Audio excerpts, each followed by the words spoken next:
Assalamualaikum warahmatullahi wabarakatuh. Apa kabar, sahabat semua? Semoga hari ini diberikan kesehatan, kelapangan hati, dan kebahagiaan bersama orang tercinta. Selamat datang kembali di channel ini, tempat kita berbagi cerita, ilmu, dan kasih sayang terutama untuk para lansia tercinta dan keluarga yang peduli. Pernahkah Anda melihat orang tua kita melakukan hal-hal yang sudah jelas-jelas dilarang dokter, tapi tetap saja dilakukan?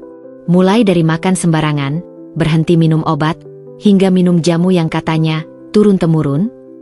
Ya, kelihatannya sepele. Tapi bisa jadi inilah yang diam-diam merusak tubuh mereka perlahan. Sebelum kita lanjut ke isi videonya, jangan lupa tekan tombol subscribe dan nyalakan loncengnya. Karena setiap klik dari Anda sangat berarti untuk menyebarkan informasi penting dan menyelamatkan lebih banyak orang tua dari kebiasaan yang keliru. Sahabat semua, banyak lansia di Indonesia yang tumbuh dengan pola pikir dan kebiasaan zaman dulu. Sayangnya, tidak semua kebiasaan itu cocok dengan kondisi kesehatan mereka yang sekarang. Karena tubuh saat muda dan tubuh saat usia lanjut itu seperti dua dunia yang berbeda.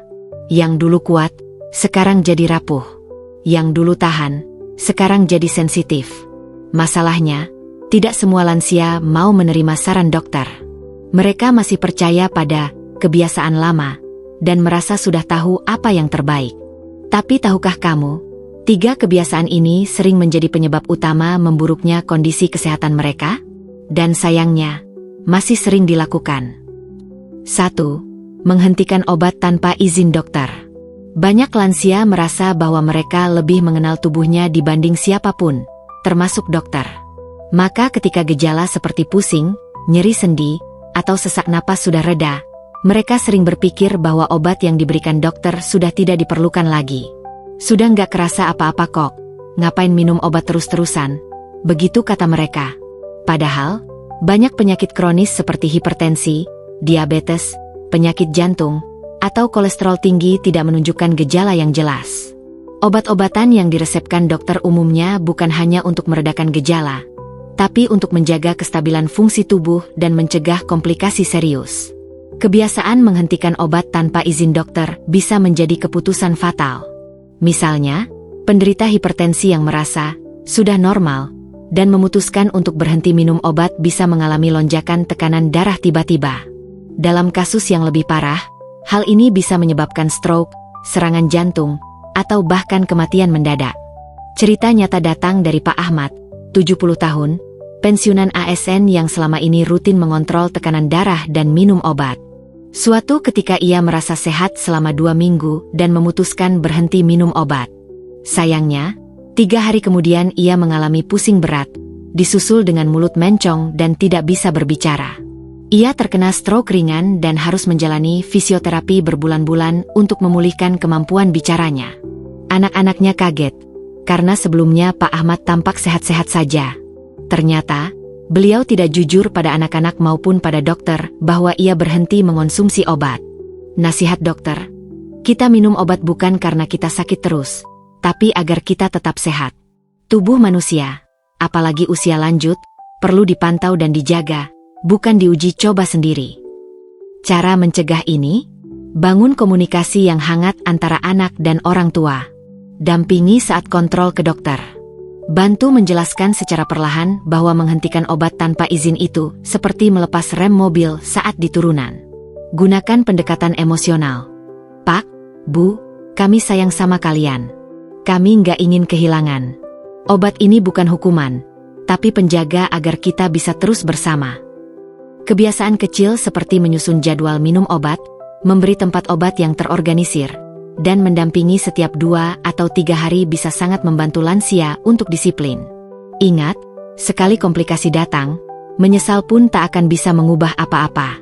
Maka cegah dari sekarang. Jangan remehkan keputusan yang tampak kecil namun berdampak besar. 2. Makan sembarangan demi nafsu makan. Gak enak makan kalau gak pakai sambal. Saya dari muda makan begini, sehat-sehat saja. Kalimat seperti ini kerap keluar dari mulut para lansia saat diberi saran untuk membatasi makanan berlemak, asin, manis, atau makanan tinggi purin seperti jeroan. Padahal, justru di usia lanjut, Tubuh tidak lagi memiliki sistem metabolisme sekuat saat muda. Banyak lansia yang ingin menikmati makanan seperti masa mudanya. Apalagi setelah pensiun atau sepi aktivitas, makan menjadi hiburan dan pelampiasan. Namun sayangnya, tanpa pengawasan, ini bisa menjadi bumerang. Kolesterol meningkat, tekanan darah melonjak, gula darah tak terkendali, dan asam urat kambuh. Contohnya Nenek Iem, 76 tahun. Beliau punya riwayat diabetes sejak usia 60. Sudah diberitahu untuk menghindari makanan manis. Tapi setiap kali lebaran atau ada hajatan, beliau tetap menyantap kue-kue kering, kolak, dan sirup dengan alasan, mumpung ada. Setelah itu, gula darahnya naik drastis hingga 400 mg/dl dan ia harus dirawat di rumah sakit selama seminggu. Masalah lainnya, banyak lansia tidak menyadari bahwa tekanan darah tinggi atau kadar gula darah tinggi tidak langsung menimbulkan gejala. Mereka merasa sehat, padahal tubuhnya sedang bekerja keras menyeimbangkan kondisi dalam. Kata ahli gizi, rasa kenyang itu bukan berarti tubuh baik-baik saja. Apalagi kalau kenyangnya dari makanan yang penuh ancaman. Sebagai anak atau pendamping lansia, kita harus kreatif menyajikan makanan sehat namun tetap menarik. Misalnya mengganti santan dengan susu rendah lemak, membuat rendang dari jamur tiram yang lebih ringan, atau membuat jus buah tanpa gula tambahan. Berikan pengertian bahwa makanan sehat bukan makanan sakit, tapi makanan yang menunjukkan kita mencintai tubuh kita. Libatkan lansia dalam memasak atau memilih menu agar mereka merasa dihargai dan lebih bersedia menjalani pola makan yang baru. Dan ingatkan dengan lembut, bukan soal membatasi, tapi soal memperpanjang kebersamaan kita. 3. Minum jamu atau obat tradisional tanpa konsultasi. Ini jamu warisan nenek moyang. Dulu bapak tiap hari minum ini dan kuat sampai usia 90. Banyak lansia percaya bahwa jamu atau ramuan tradisional lebih alami, lebih manjur, dan tanpa efek samping. Tidak salah, karena sebagian besar jamu memang berasal dari tanaman obat yang punya khasiat nyata.